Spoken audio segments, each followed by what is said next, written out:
Bom dia, irmãos, graça e paz a todos em nome de Jesus. Obrigado pelo convite tão honroso de estar aqui hoje ministrando a palavra de Deus. Essa semana nós fizemos uma dobradinha, minha esposa esteve falando no evento da Maria Não Vai com as Outras, e o problema é que vocês vieram com a Sara Maria, né, minha esposa, né? Então eu acho que vocês não foram muito coerentes no tema que vocês escolheram. Maria não vai com as outras, vamos chamar a Sara Maria para falar nesse negócio, né? Vamos estudar a palavra de Deus? Me deram 1 hora para poder falar com vocês aqui, eu espero que com 1h45 eu termine aqui o tema que eu tenho para vocês. Livro de Abacuque, para aqueles que têm o seu smartphone aí, vai ser mais fácil achar. Para você que tem mais dificuldade de encontrar o texto da Bíblia, quero dizer que, para te ajudar, ele fica entre Naum e Sofonias. Ajudou bastante, né?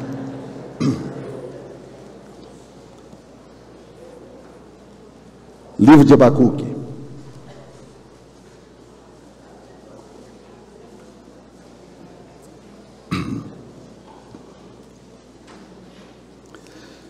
Capítulo 1, versículo 1. Sentença revelada ao profeta Abacuque. Até quando, Senhor, clamarei eu e tu não me escutarás? Gritar-te-ei violência e não salvarás. Por que me mostras a iniquidade e me fazes ver a opressão? Pois a destruição e a violência estão diante de mim, há contendas e o litígio se suscita. Por esta causa a lei se afrouxa e a justiça nunca se manifesta, porque o perverso cerca o justo, a justiça é torcida. Vede entre as nações, olhai, maravilhai-vos e desvanecei. Porque realizo em vossos dias obra tal, que vós não crereis quando vos for anunciado. Pois eu suscito os caldeus, nação amarga, impetuosa, que marcham pela largura da terra para apoderar-se de moradas que não são suas.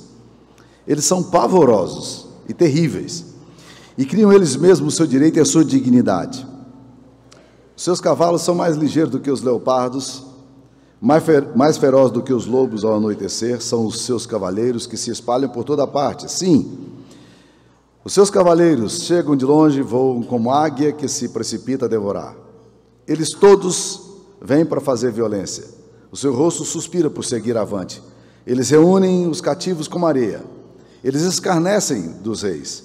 Os príncipes são objetos do seu riso. Riem-se todas as fortalezas, porque amontoando terra as tomam.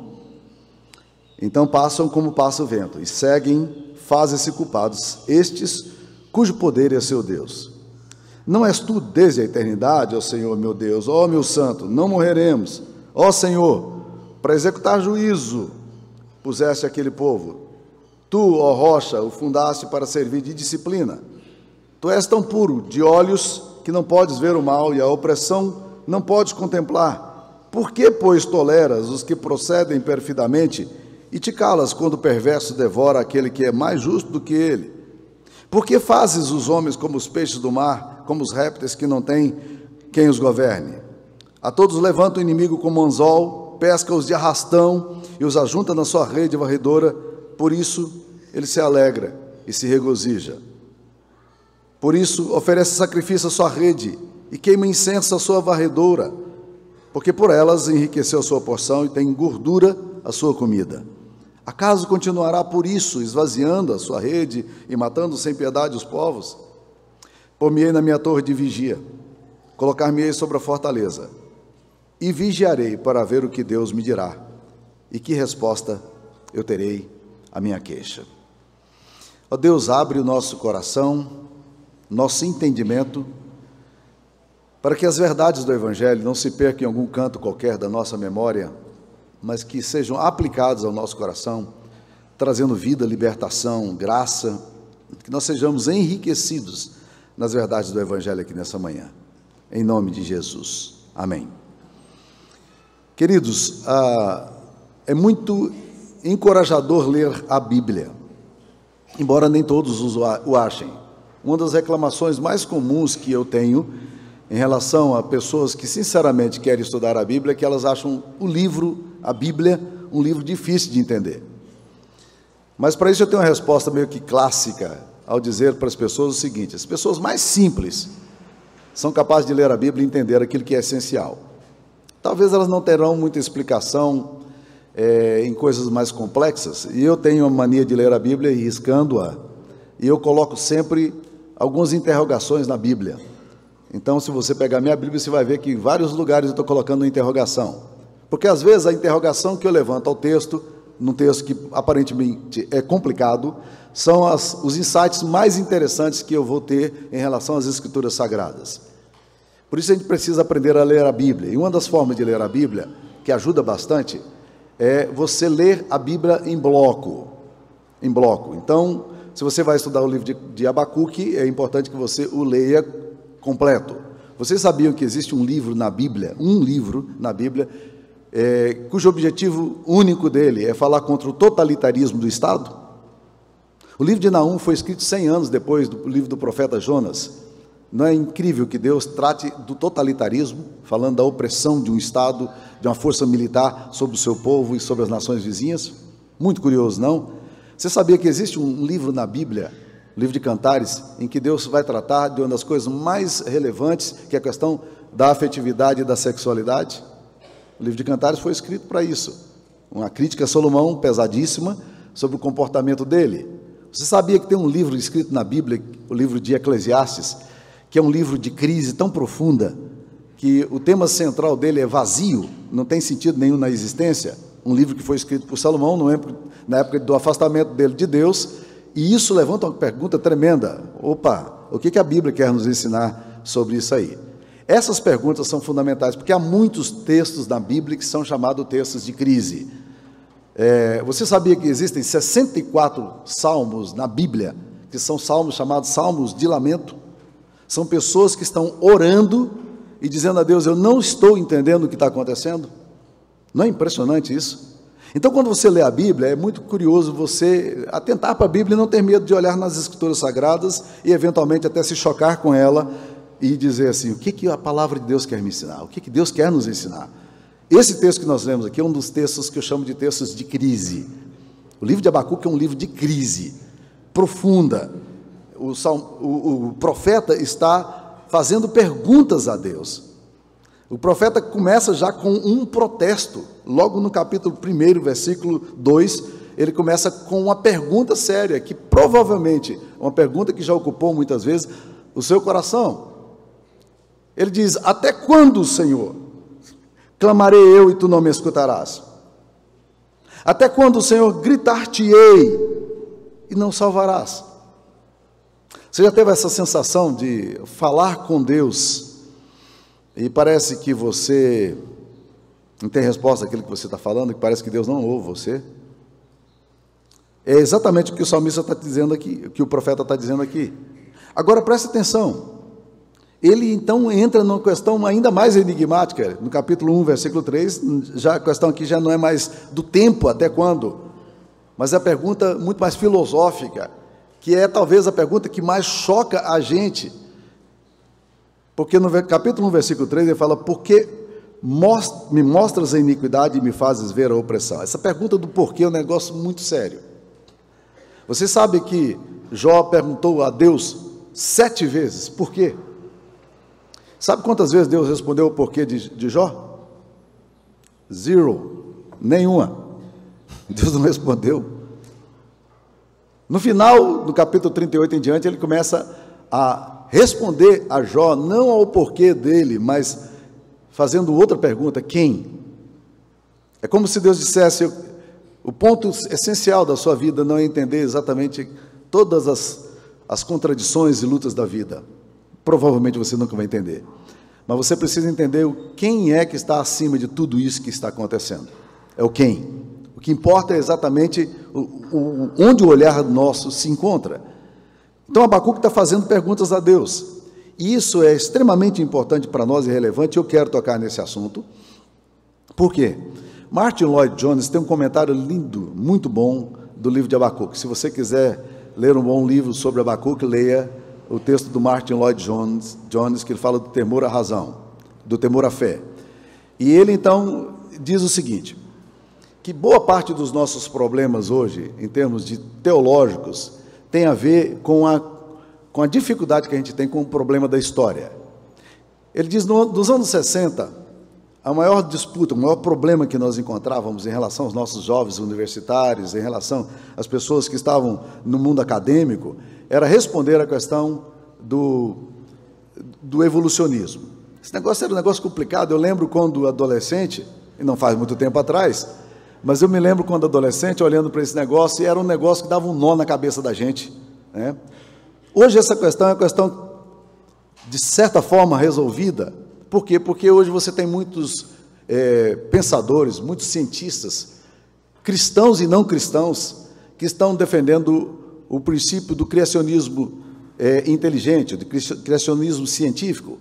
E hoje já não é um grande problema. A teoria da evolução nunca se provou, os elos nunca foram colocados, e ela se perdeu, a relevância dela se perdeu com a questão do design inteligente, que é sempre muito explorado recentemente, né? Onde as pessoas estão admitindo a possibilidade de que ambas aproximações, tanto da teoria da evolução quanto do criacionismo, tem que ter um conteúdo de fé. E se você coloca um design inteligente por detrás, é impossível você crer no criacionismo ou no problema mais filosófico, mais sério que nós temos no criacionismo, que é a questão da geração espontânea, porque ela é filosófica, ela não é biológica, ela é filosófica. Se há geração espontânea, significa que não existe nada inteligente por detrás. Mas quando você vai para o segundo problema, que é o problema de Abacuque aqui, ele é muito sério e muito relevante hoje. Por quê? Porque existem coisas que você não consegue responder, que você não tem respostas filosóficas, que é exatamente a questão que o profeta está fazendo aqui. Ele está perguntando, Deus, por quê? E ele faz essa pergunta do porquê 3 vezes. Ele faz isso no capítulo 1, versículo 3, ele faz no capítulo 1, versículo 13, e depois ele faz no versículo 14. Ele pergunta 3 vezes, por quê?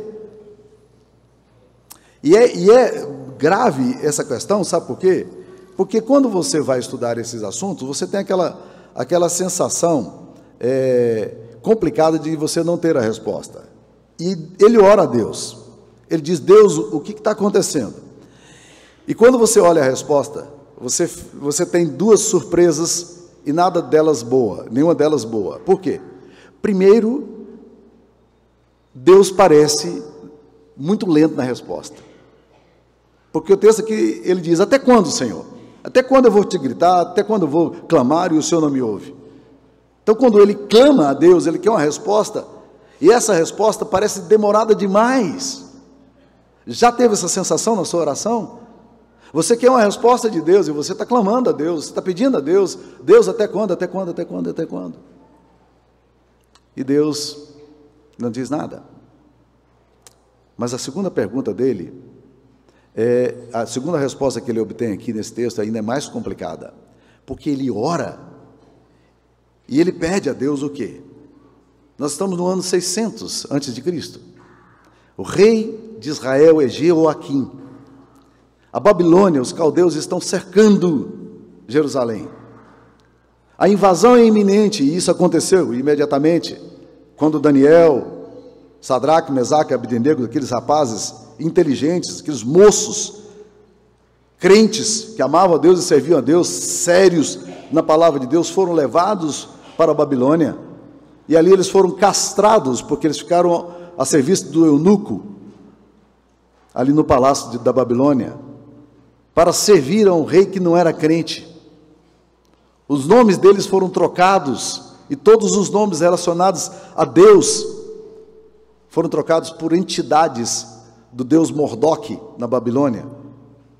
Então, Abacuque está antes desse evento da saída, ele está olhando e contemplando, e ele está dizendo, Deus livra o povo, Deus livra a tua nação, Deus socorre Israel, Deus tem misericórdia de nós, Deus nos ajude.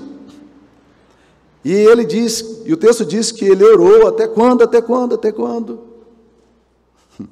E Deus diz o seguinte, Deus dá uma resposta para ele, capítulo 1, versículo 5, e quando Deus dá a resposta, provavelmente é a resposta que nós muitas vezes ficamos aguardando, mas Deus responde exatamente o contrário do que ele pediu. Olha no capítulo 1, versículo 5. Deus está dizendo, vede entre as nações, olhai, maravilhai-vos e desvanecei. porque realizem em vossos dias obra tal que não crereis quando vos for contada. Se Deus dissesse isso para você, no momento em que você está orando, o que você diria? Oh, glória a Deus, que bênção, o Senhor vai me responder, o Senhor vai dizer coisas, maravilhas, que eu não vou crer quando for contada. Agora olha o capítulo 1, versículo 6. Pois eis que eu suscito os caldeus. E Deus começa a descrever: nação amarga e impetuosa, que marcham pela largura da terra para apoderar-se de moradas que não são suas. Eles são pavorosos, são terríveis, eles criam eles mesmos o seu direito e a sua dignidade. Sou eu que estou suscitando esse povo. Isso tem a ver comigo. Vai acontecer. Então, Abacuque ora e Deus parece demorado. E quando Deus responde diferente daquilo que ele orou. Como é que você se sentiria assim como um homem de Deus e como mulher de Deus? Não dá uma crise no teu coração? Eu tenho pensado nessas questões das nossas orações. Qual é o primeiro mandamento que nós temos na Bíblia? Eu sei que você errou. 90% de vocês aqui erraram quando vocês responderam aí qual é o primeiro mandamento. O primeiro mandamento que veio para a cabeça sua é: amarás o Senhor teu Deus de todo o teu coração, de toda a tua alma, de todo o entendimento. Correto? Não foi isso que veio do seu coração? Errado. O primeiro mandamento não é esse. Se você pensou isso, você pensou errado. Porque o primeiro mandamento não é esse. O primeiro mandamento é: não terás outros deuses diante de mim. Vamos falar juntos? Não terás outros deuses diante de mim. Esse é o primeiro mandamento. Agora preste atenção nesse primeiro mandamento. O primeiro mandamento diz o seguinte: você não pode ter outro Deus diante de mim. O problema aqui não é ateísmo. Deus não está dizendo: olha, vocês precisam crer em Deus. A gente acha que o grande problema da raça humana é o ateísmo. O grande problema da raça humana é a idolatria, é o politeísmo. Então Deus está dizendo assim: eu não quero que o meu povo me traga outro Deus diante de mim. Não parece enigmático demais esse negócio? Como é que eu posso levar outro Deus diante do Deus verdadeiro? Deixa eu te dizer como é que você faz isso. Oração. Você traz para Deus alguns pedidos e Deus diz: eu quero que você abra mão disso. Mas Deus, eu quero, eu preciso, tem misericórdia, até quando eu vou? Deus disse: abra mão disso. Mas Deus, não tenhas diante de mim, porque a gente traz diante de Deus, outro Deus. Eu quero que você entenda que eu sou o único Deus e eu basto para você. Confie em mim, eu estou cuidando de você.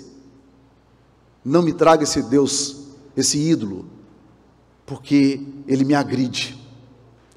E muitos dos seus motivos de oração, na verdade, são motivos de oração que você fez, e que Deus diz para você: eu não quero que você mais ore por isso, quero que você descanse em mim, quero que você saiba que eu sou Deus, e que você não deve ter outro Deus diante de mim.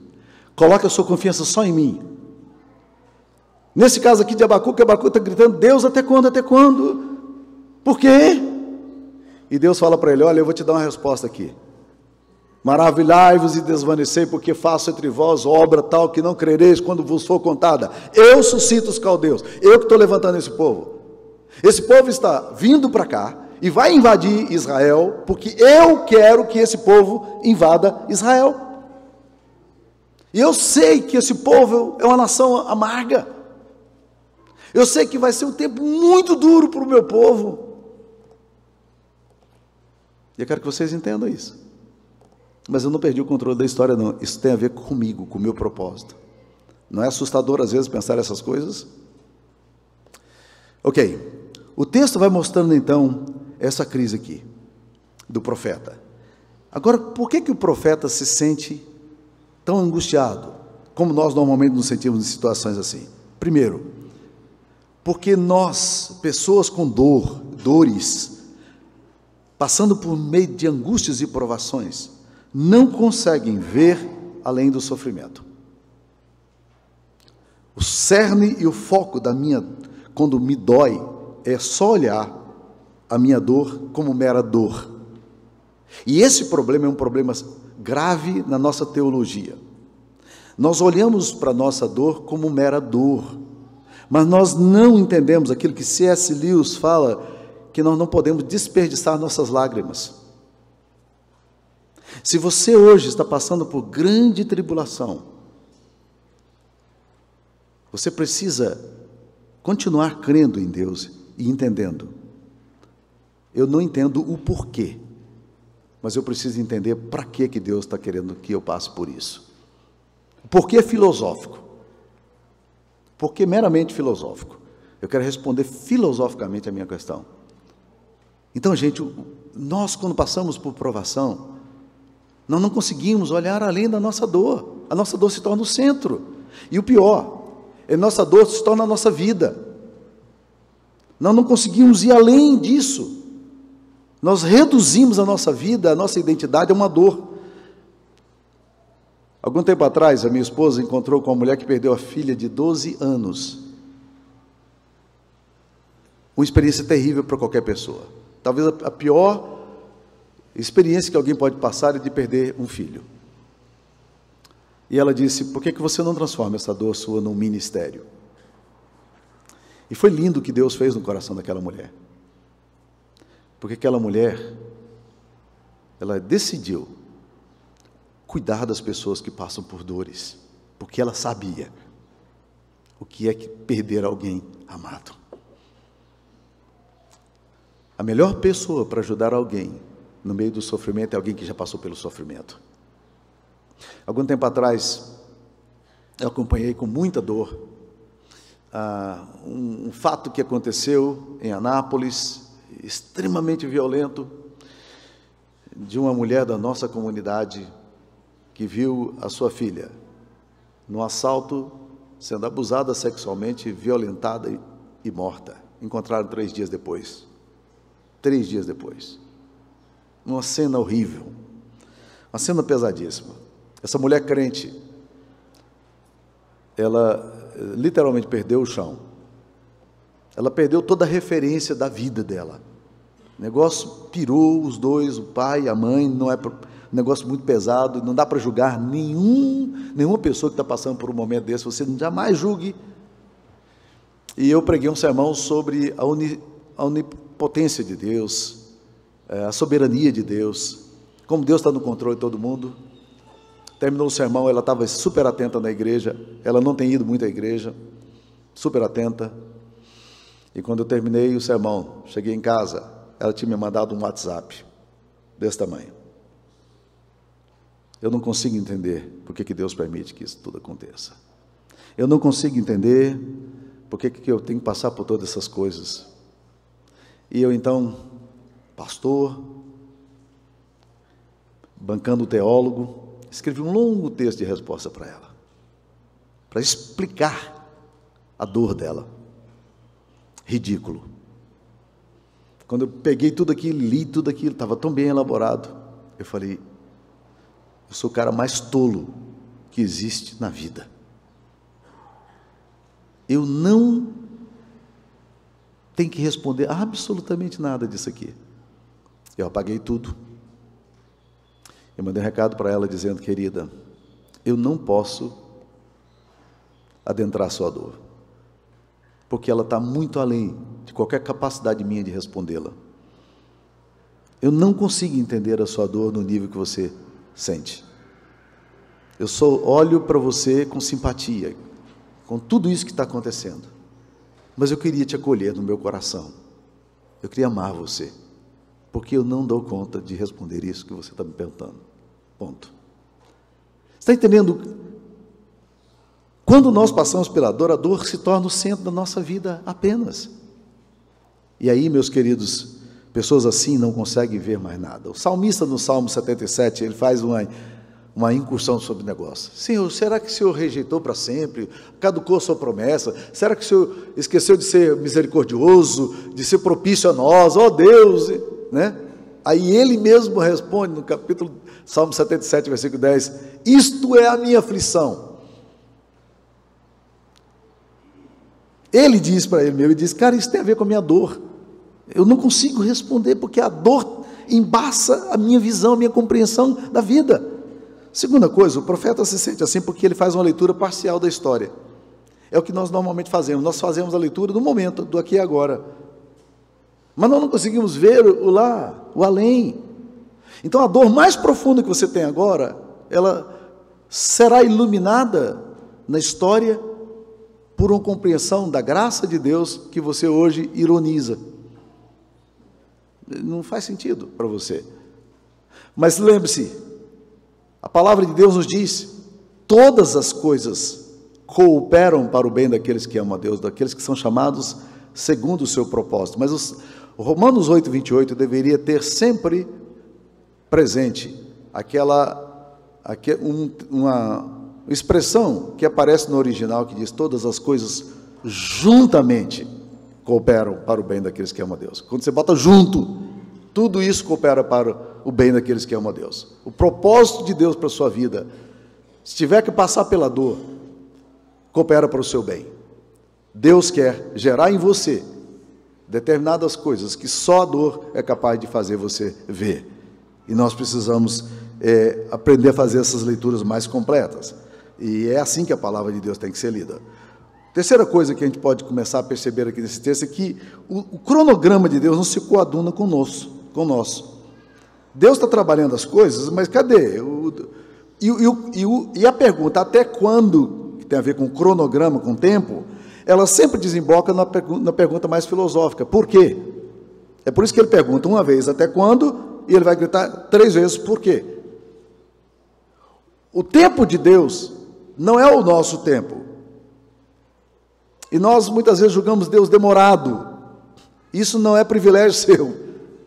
Segundo de Pedro, o apóstolo Pedro fala exatamente sobre isso no capítulo 3.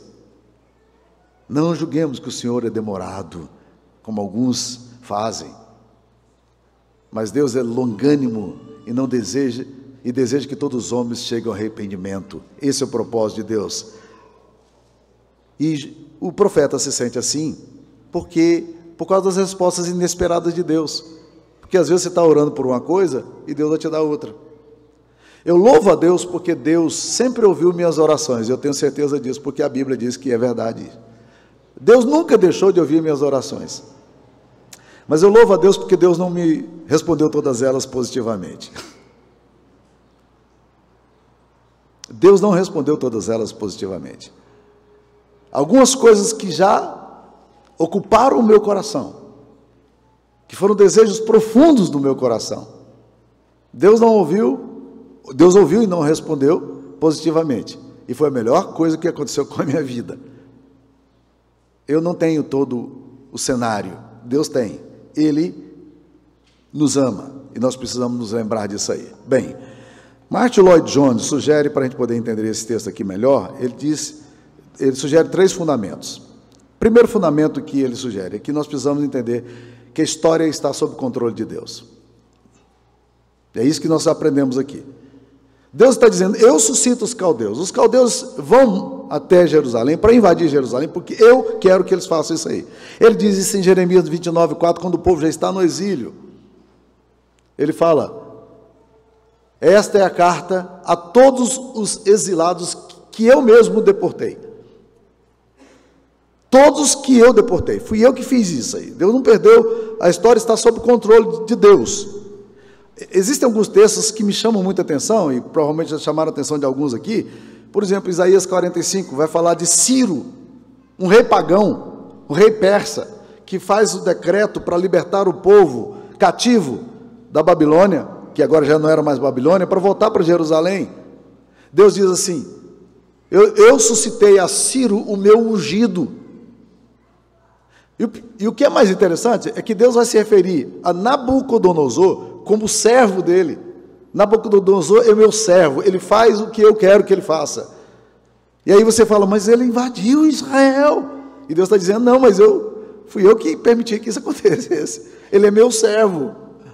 Nabucodonosor, aquele rei maluco, que aparece algumas vezes aqui no livro de Daniel, Deus está dizendo: ele é meu servo. Então, gente, há 2 possibilidades de você fazer a vontade de Deus. Você faz a vontade de Deus obedecendo a Deus, querendo agradá-lo e glorificá-lo, ou você faz a vontade de Deus rebelando-se contra Deus. Mas a verdade é que Deus nunca perdeu o controle da história. Os céus nunca se surpreendem. Não existe alguma coisa que aconteça na história da humanidade e Deus fala assim: eu não esperava por isso, me pegou de surpresa. Não.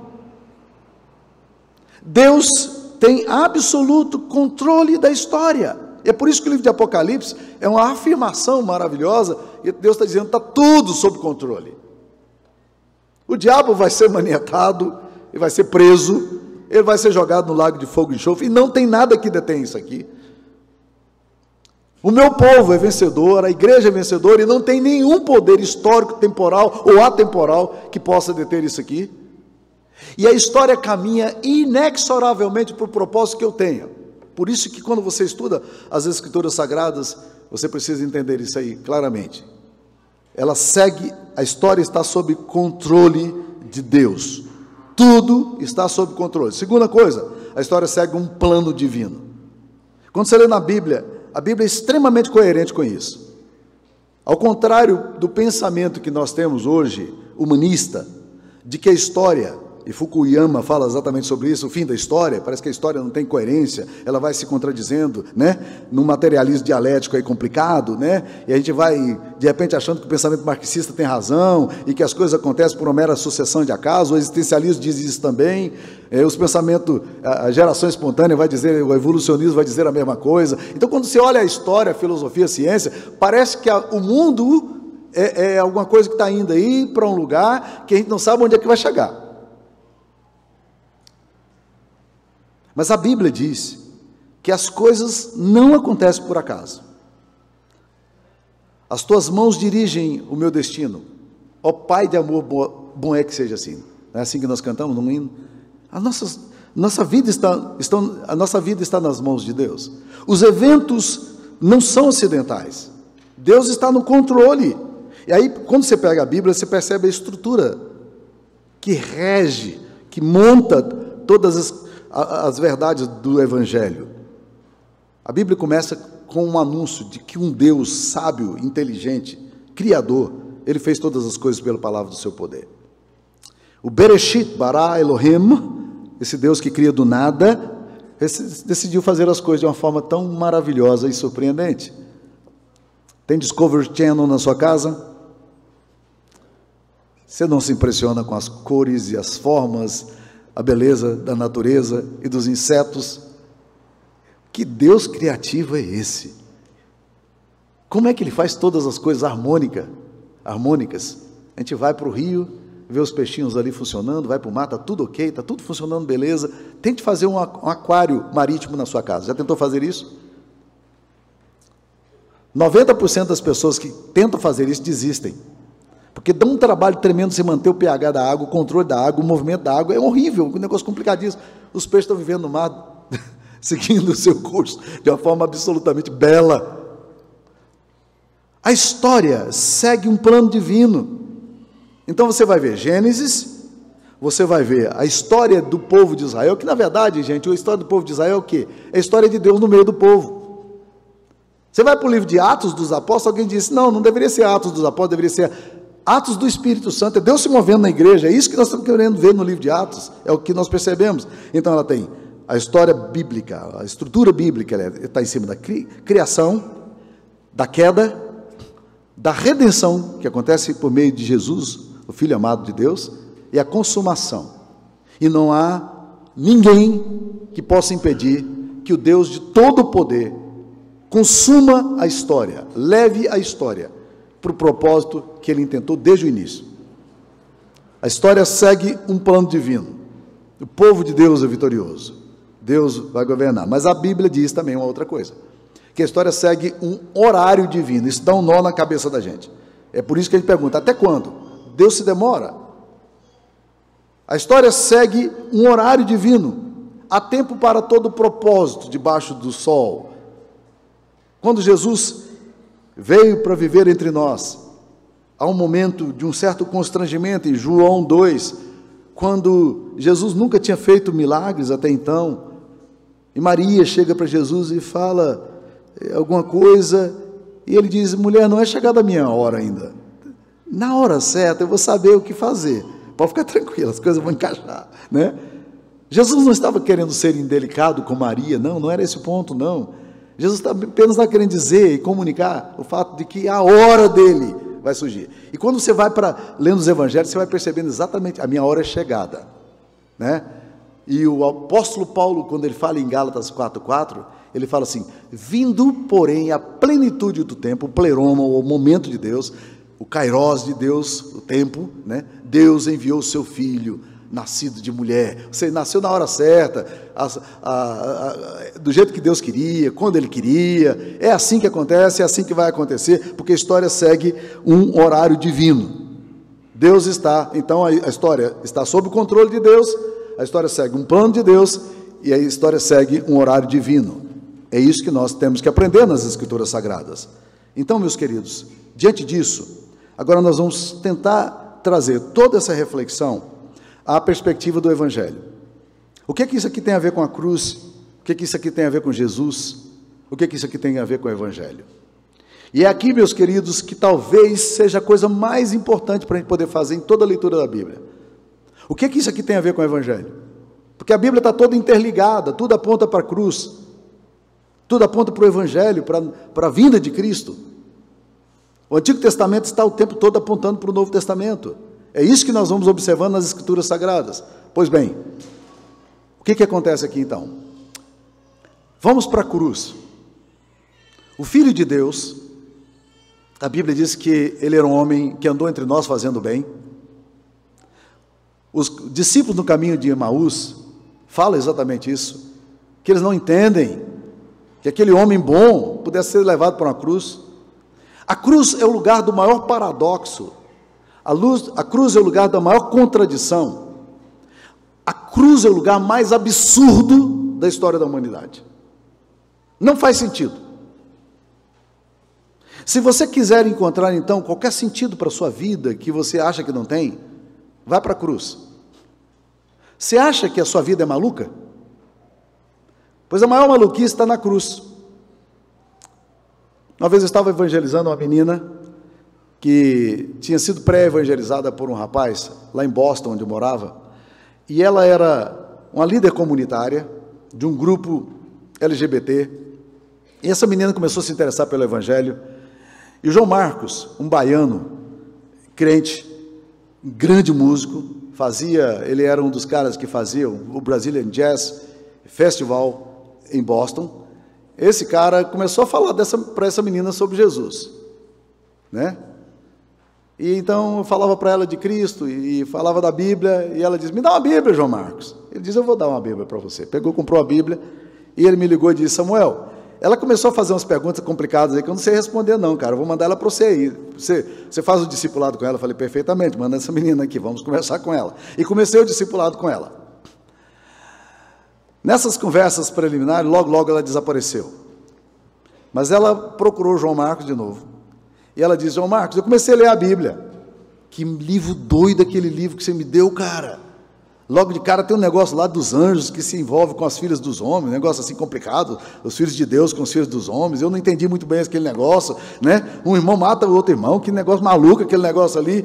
Eu estou meio assustado com a Bíblia, ela falou para o João Marcos.